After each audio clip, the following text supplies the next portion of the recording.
शहरपुर उत्तर भारत का एक छोटा सा शहर, जहां सुबह की धुंध और शाम की ठंडी हवाएं लोगों को अपनी गोद में समेट लेती थीं। यहाँ की गलियां संकरी थीं और हर मोड़ पर कोई न कोई कहानी छिपी थी।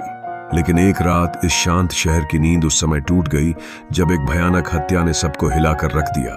25 अक्टूबर की रात थी। शहरपुर के बाहरी इलाके में पुराने बरगद के पेड़ के नीचे एक लाश मिली। मृतक का नाम था रमेश चतुर्वेदी, एक मशहूर ज्वेलर जिनकी दुकान शहर के बाजार में थी। उनकी गर्दन पर चाकू के गहरे निशान थे और खून की धाराएं जमीन पर फैल चुकी थीं। सुबह होते ही पुलिस को बुलाया गया। इंस्पेक्टर राघव सिंह, एक तेज तर्रार और अनुभवी पुलिस अधिकारी, को इस केस की जिम्मेदारी सौंपी गई। राघव अपनी सख्ती और हर केस को सुलझाने की जिद के लिए मशहूर थे, लेकिन यह केस कुछ अलग था। रमेश की लाश के पास कोई सबूत नहीं था, न चाकू, न कोई निशान, न ही कोई गवाह। केवल एक चीज थी जो पुलिस को मिली। रमेश की जेब में एक पुराना फटा हुआ पत्र जिसमें लिखा था, खामोश रहो वरना अंजाम बुरा होगा। राघव ने अपने असिस्टेंट सब इंस्पेक्टर माया शर्मा से कहा, यह कोई साधारण हत्या नहीं है, यह पत्र, यह किसी साजिश की ओर इशारा करता है। माया, जो अपनी तीक्ष्ण बुद्धि के लिए जानी जाती थी, ने जवाब दिया, सर, रमेश चतुर्वेदी कोई साधारण आदमी नहीं थे। उनकी ज्वेलरी की दुकान के पीछे कई लोग दुश्मन बन गए होंगे। हमें उनके बिजनेस और निजी जिंदगी की गहराई में जाना होगा। पुलिस ने तफ्तीश शुरू की। रमेश के परिवार में उनकी पत्नी शालिनी, बेटा अर्जुन और छोटी बेटी रिया थी। इसके अलावा रमेश का बिजनेस पार्टनर विकास गुप्ता और उनकी दुकान का मैनेजर नरेश भी संदिग्धों की सूची में शामिल थे। शालिनी चतुर्वेदी, रमेश की पत्नी, एक शांत और रहस्यमयी महिला। पड़ोसियों का कहना था कि रमेश और शालिनी के बीच अक्सर झगड़े होते थे। कुछ का कहना था कि शालिनी का किसी और के साथ अफेयर था।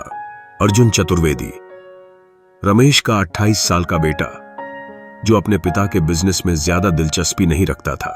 वह एक फोटोग्राफर था और अक्सर शहर से बाहर रहता था, लेकिन हाल ही में वह घर लौटा था और कुछ लोगों ने उसे और रमेश को गर्मागर्म बहस करते देखा था। रिया चतुर्वेदी, 19 साल की रिया रमेश की लाडली बेटी। वह कॉलेज में पढ़ती थी और अपने पिता के बहुत करीब थी, लेकिन उसकी आंखों में एक डर साफ दिखता था, जैसे वह कुछ छिपा रही हो। विकास गुप्ता, रमेश का बिजनेस पार्टनर। रमेश और विकास की दोस्ती पुरानी थी, लेकिन हाल के महीनों में उनके बीच तनाव बढ़ गया था।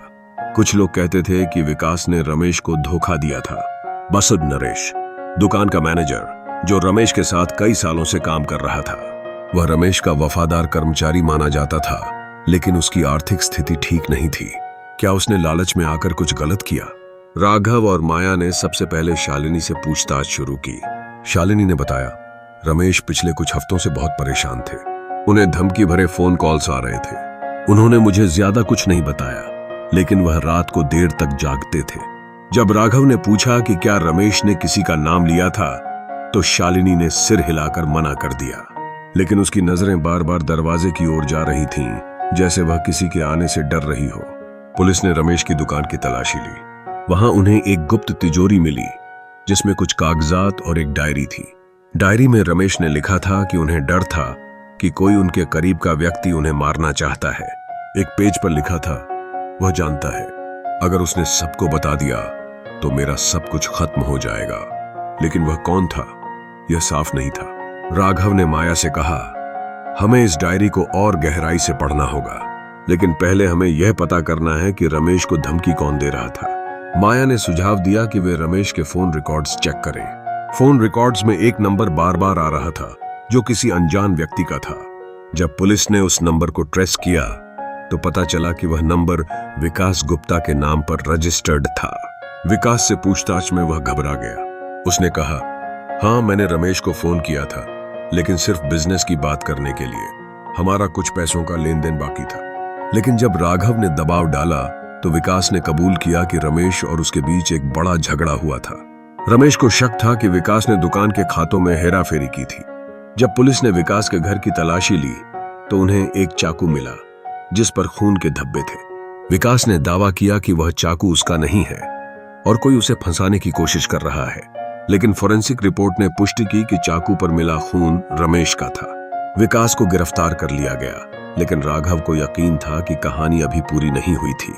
इसी बीच माया ने रिया से दोबारा पूछताछ की। रिया टूट चुकी थी। उसने बताया कि उसने अपने पिता को एक रात किसी से मिलते देखा था। वह व्यक्ति कोई और नहीं बल्कि नरेश था। रिया ने कहा, पापा बहुत गुस्से में थे। उन्होंने नरेश को धमकी दी थी कि अगर उसने सच नहीं बताया तो वह उसे जेल भेज देंगे। राघव और माया ने नरेश को हिरासत में लिया। नरेश ने पहले तो इनकार किया, लेकिन जब पुलिस ने उसे चाकू और रिया की गवाही के बारे में बताया तो वह टूट गया। उसने कबूल किया कि उसने रमेश की हत्या की थी। उसने बताया कि रमेश को पता चल गया था कि नरेश कई सालों से दुकान के पैसों में हेराफेरी कर रहा था। रमेश उसे ब्लैकमेल कर रहा था और उससे मोटी रकम मांग रहा था। नरेश ने गुस्से में आकर रमेश की हत्या कर दी। केस सुलझ गया था, लेकिन राघव के मन में एक सवाल अभी भी बाकी था। वह पत्र जिसमें लिखा था खामोश रहो, वह नरेश ने नहीं लिखा था।